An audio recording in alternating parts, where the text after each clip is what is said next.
Bonjour. Pour beaucoup d'élèves, les opérations sur les limites, ce sont des tableaux compliqués avec tout un tas de résultats à apprendre. En réalité, ces résultats sont très faciles à retrouver si l'on possède quelques clés que nous allons appliquer ici aux sommes et produits de limites. Pour effectuer des opérations sur les limites, il nous faut tout d'abord des limites. Pour les obtenir, nous allons toujours utiliser la même méthode. Nous allons construire des tableaux reliant indices et termes. Et chaque fois, nous nous poserons la même question. Que se passe-t-il pour les termes quand les indices deviennent de plus en plus grands? Alors pour la première suite, évidemment, indices et termes étant égaux, on obtient plus l'infini. Pour la deuxième suite, n carré, les n carrés grandissent plus vite que les n, donc la limite est également évidente, plus l'infini. Troisième suite, racine de n. Cette fois, on constate que les termes grandissent moins vite que les indices. Alors, pourra-t-on avoir des termes aussi grands que l'on veut? Eh bien oui, puisque si l'on veut obtenir 1000, il suffit de prendre 1 million. Et de façon plus générale, si on veut obtenir n'importe quel nombre, il suffit de prendre son carré. Donc on pourra obtenir des termes aussi grands que l'on veut. Donc la limite de racine de n, c'est plus l'infini. Pour 1 sur n, on constate que pour un indice égal à 100, on obtient déjà 0,01. Pour 1000, on obtiendrait 1 millième. Plus les n sont grands, plus les 1 sur n sont petits. Ils sont de plus en plus petits, se rapprochent de plus en plus de 0. La limite vaut donc 0. Concernant les limites, attention au sens du mot petit. En effet, si vous traduisez cette expression par moins 100 000 plus petit que moins 10, votre banquier ne sera pas du tout d'accord avec vous. 100 000 euros, c'est une beaucoup plus grosse dette que 10 euros. Et vous le savez, votre banquier a toujours raison. Donc, vous réserverez le mot petit aux nombres qui sont proches de 0. Les nombres comme moins 100 000, moins 1 million, ce seront des gros nombres négatifs. Bon, ici, c'est évident. Et gardez bien en tête, de façon générale, pour le chapitre des limites, qu'il faudra distinguer pour chaque nombre sa taille, sa valeur absolue et son signe. Nous avons obtenu 4 limites de référence tendant vers 0 ou l'infini, mais on peut également obtenir autre chose, par exemple moins l'infini en prenant moins n ou moins n carré. On peut également construire une suite qui tend vers n'importe quel nombre, par exemple 5, tout simplement en ajoutant à 5 1 sur n, puisque 1 sur n va générer des nombres de plus en plus petits qui tendent vers 0, donc la limite de un vaudra 5.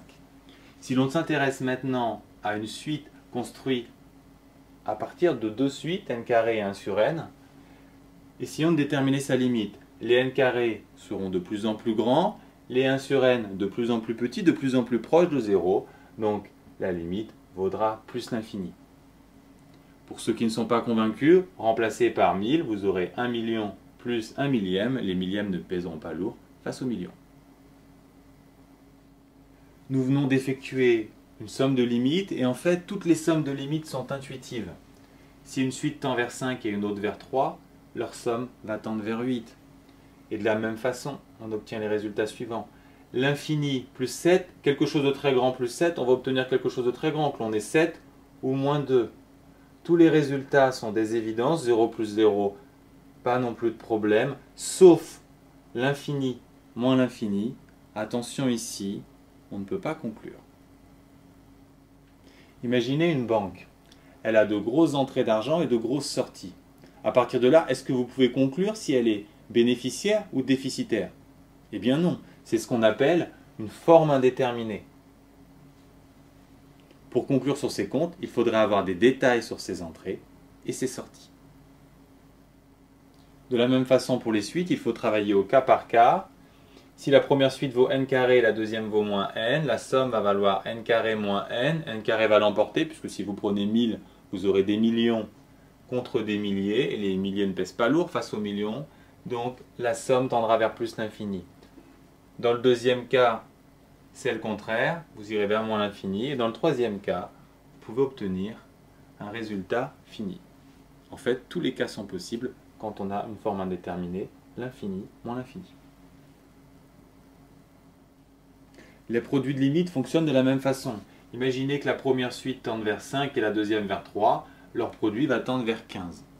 Ensuite, si vous avez 0, il faut absolument avoir en tête que dans le chapitre des limites, le 0 a un sens très particulier. 0 ne signifie pas 0, mais quelque chose de très petit, quelque chose de plus en plus petit. 5 fois quelque chose de très petit, pas de problème, c'est quelque chose de très petit. De même ici, l'infini fois 7, 7 fois quelque chose de très grand, c'est quelque chose de très grand. Ici, 2 fois quelque chose de très grand, c'est quelque chose de très grand. Puis règle des signes, c'est négatif.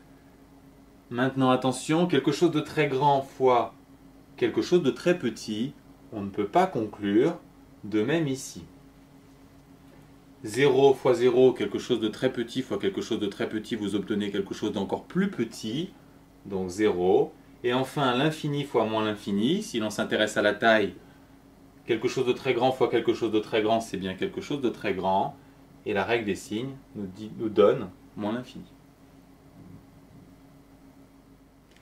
Pourquoi quelque chose de très grand fois quelque chose de très petit donne un résultat indéterminé? Prenons deux exemples concrets. Imaginez que vous prenez 1 million d'atomes, 10 puissance 6 fois 10 puissance moins 10, qui est la taille d'un atome, vous obtenez 10 moins 4 mètres.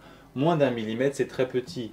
Maintenant, si vous prenez 1 milliard de centimètres, un centimètre, ça doit être petit. Si vous en prenez 1 milliard, vous trouvez 10 puissance 7 mètres, soit le rayon de la Terre. Puisque nos résultats sont très variés, il faut déterminer nos produits au cas par cas. Prenons pour un n carré, pour Vn 1 sur n. Si on fait leur produit, on trouve n, et donc il tendra vers plus l'infini. Si inversement on prend n et 1 sur n carré, on va obtenir 1 sur n, et la limite sera nulle. Enfin, si on prend le dernier exemple, on va obtenir ce quotient qui tendra vers 1/5.